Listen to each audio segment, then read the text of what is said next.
Hello, welcome back to Outlandish Claims, everyone. We're here to round out the week with some final thoughts. Gentlemen, this is going to be a fun one, so let's start off with Mr. Millz, who was at a Yankee game last night and sat through the rain just to have it rained out in 6 innings. So start us off, buddy. Yeah, I guess I'll start off with that. Major League Baseball has to do a much better job of calling these games, either before or, as people are there. It's not a fun or fair experience to fans.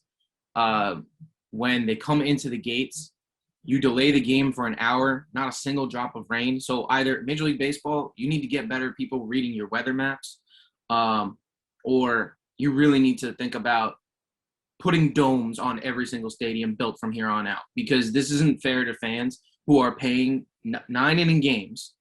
And if it gets rained out, delayed, suspended, whatever, some people can't make it back the next day or whenever they're going to make it up. And then double headers that are 7 innings long, get the out of here with that. Come on. This is BS. You're losing almost 22% of your ticket value price when you buy the ticket. You're going in, you're spending $30 on food, drinks, stuff like that. It's just really, it's kind of scammy. It's really, really disgusting.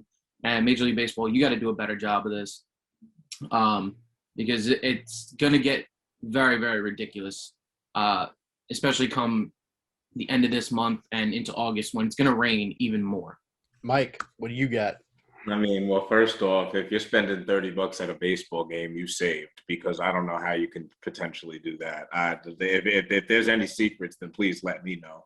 But for somebody like my good friend of 20 years, Millz, to criticize MLB, knowing how much he likes to go to baseball games, that goes to show that you have a problem. And do I think they're going to get domes built on every stadium? Absolutely not. And so then the conversation becomes, okay, well, what are you doing to call these games? Because, or to better call these games? Because, I mean, you could also point to the whole COVID outbreak that postponed the game literally almost a couple hours before the first pitch. It's got to be better. It's sloppy. But overall, I'm not here to, pour it all on the MLB or anybody in particular in baseball. I'm here to talk about Team USA when it comes to USA basketball. What the hell are we watching? That's garbage. What the hell are we watching?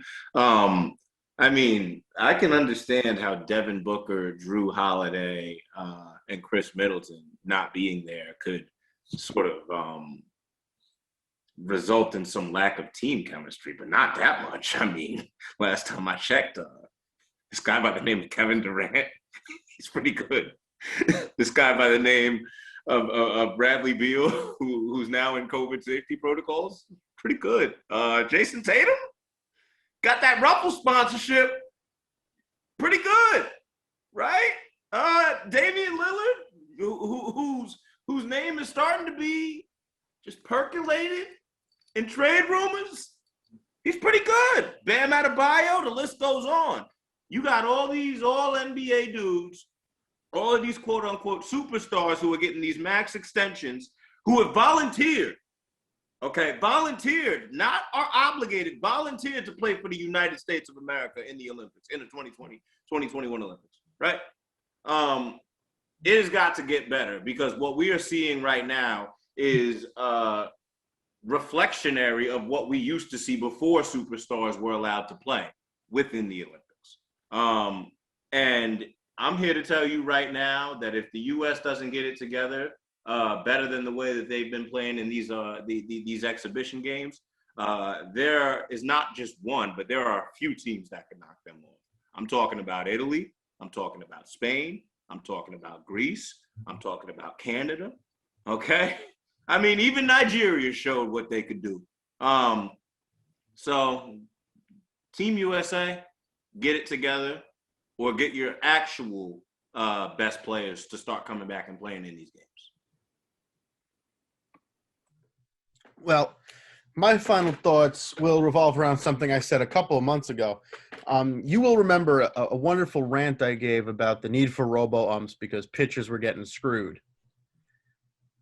I did only about half of what I could have. about that particular topic. This is where I'll do the other half. Batters are getting screwed too. 2 days ago, Miguel Rojas up to bat against Philadelphia with the chance to, I think, tie the game. Some people on base, maybe even take the lead. I'm not exactly sure, but it was at the very end of the game, and they were against Philly.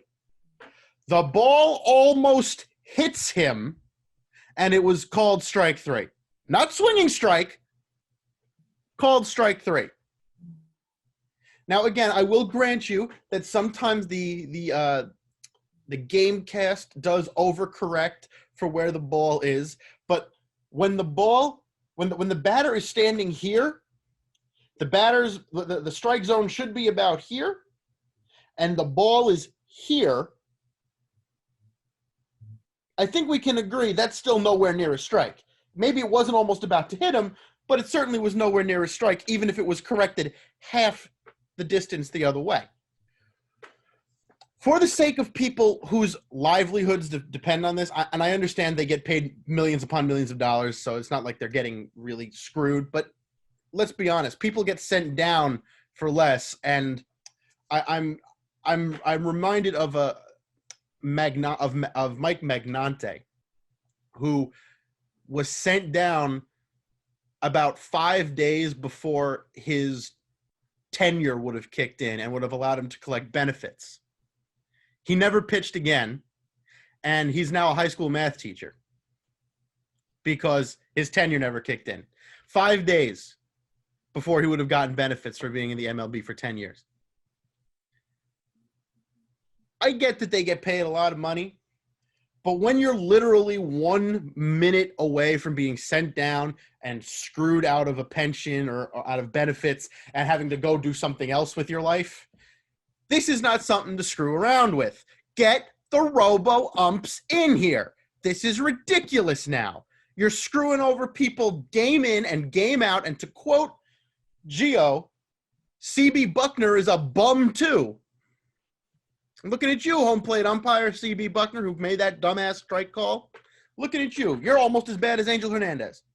So let's get you guys out from behind home plate. Maybe we can trust you to make safe and out calls, because, not really a judgment call so much as does he have the ball and did he hit the guy with his glove? That's a duh yes or a duh no.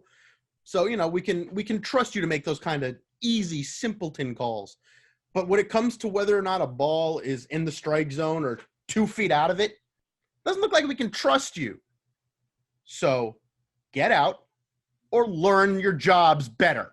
That will do it for us today. Thanks for watching. We'll be back with some NBA tomorrow. Make sure you stay tuned because Game 6 is coming, getting crazy. We'll see you then.